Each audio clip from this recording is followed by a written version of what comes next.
नमस्कार साथियों, अग्निपथ स्कीम को लेकर के आखिर सरकार क्यों इतनी बेचैन है, क्यों डेली नए नए बदलाव कर रही है, क्यों युवाओं की लाइफ के साथ में खिलवाड़ कर रही है।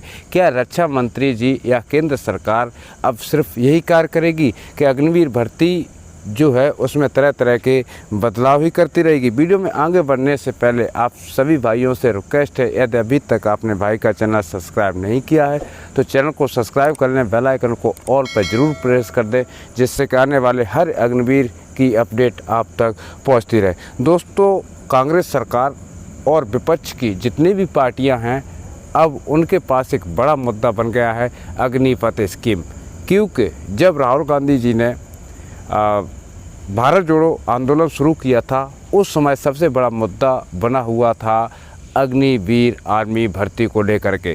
जिस तरह से देश में आज युवा बेरोजगार हो रहे हैं और अग्निवीर के नाम पर एक सेना को बर्बाद करने की साजिश जो है सेना की ताकत और सेना की पावर को कम करती है। सेना की पावर तो कम हो ही रही है, साथ ही एक सेना का नाम भी बदनाम हो रहा है कि जिस तरह से युवा अब अग्निवीर की नौकरी नहीं करना चाहते हैं। जो अभी ट्रेनिंग के दौरान युवा भागे हैं, उन्होंने अग्निवीर की सारी पोल खोल के रख दी है। विपक्ष के पास अब सबसे बड़ा जो मुद्दा है वह अग्निपथ स्कीम को बंद करने का है। यहाँ पर कांग्रेस सरकार ने बड़ा ऐलान करते हुए अब आंदोलन की युवाओं तक संदेश पहुंचा दिया है कि अब जल्द ही आंदोलन होने की पूरी तैयारी है। सारी विपक्ष की जो पार्टियां हैं वह आंदोलन करने की पूरी तैयारी कर रही हैं। ये आंदोलन उत्तराखंड से शुरू होगा और रक्षा मंत्री जी ये बात अच्छी तरह से समझते हैं कि अगर 2024 तक विपक्ष की पार्टियों ने आंदोलन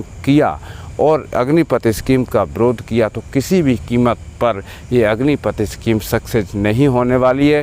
फिलहाल अगर सक्सेस हो भी जाती है तो आने वाले समय में बीजेपी सरकार अगर केंद्र में नहीं आती है और इस समय कांग्रेस सरकार अगर केंद्र में आ जाती है तो कांग्रेस सरकार ने खुला ये ऐलान कर दिया है कि 2024 में हम अग्निपथ स्कीम को बंद कर देंगे। अगर कांग्रेस की सरकार बनती है तो 2024 में अग्निपथ स्कीम को बंद कर देंगे और पुरानी की तरह ही आर्मी की भर्तियां कराएंगे। युवाओं को आश्वासन भी दिया और कई एक बार जब भारत जोड़ो आंदोलन में राहुल गांधी जी युवाओं की बात को सुनते थे तो अग्निपथ स्कीम पर वह वहाँ पर भी सवाल उठाते रहे।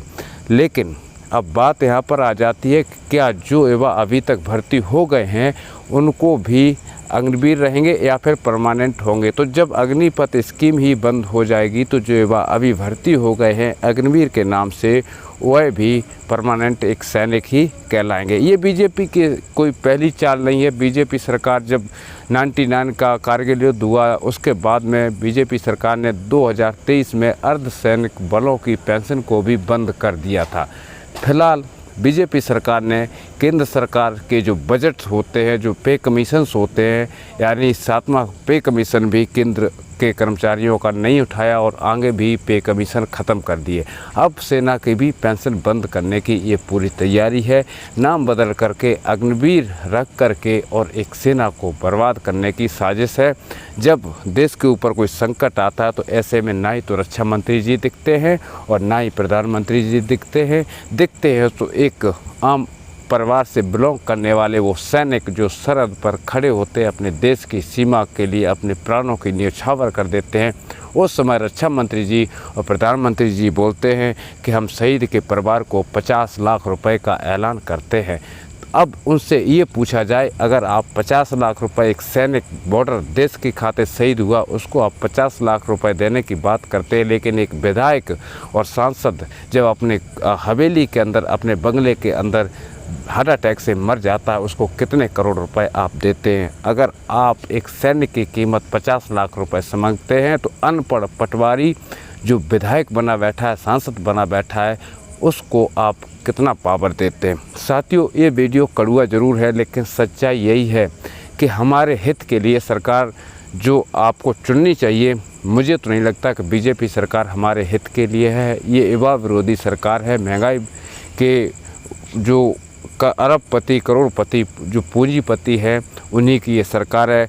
हमारे जैसे नॉर्मल परिवार से बिलोंग रखने वाले युवा भाई और गरीब परिवार के लिए सरकार हर समय नुकसान पहुंचाती रही है।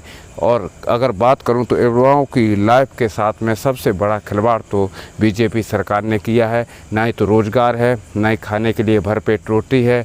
और अगर मजदूरी की बात करूं तो महंगाई आसमान को छू रही है और किसान और मजदूर की जो डेली की आमदनी है वो वहीं की वहीं है। 2024 में आपको सरकार चुनना है, कौन सी सरकार आपको लाना है। अपने परिवार का अगर भविष्य देखना है तो सरकार को हर संभव अब चेंज करने की बारी है।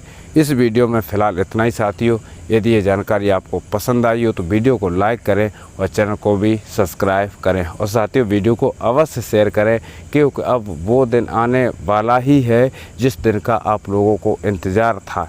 आखिर वोट देने वाले भी हम हैं और पैसा जो हम लोगों से लूटा जाता है, जिसका फ़ायदा कोई और लेता है, तो ऐसा बंद होना चाहिए और आपका अधिकार आपको मिलना चाहिए। इसी के साथ सभी साथी भाइयों को जय हिंद।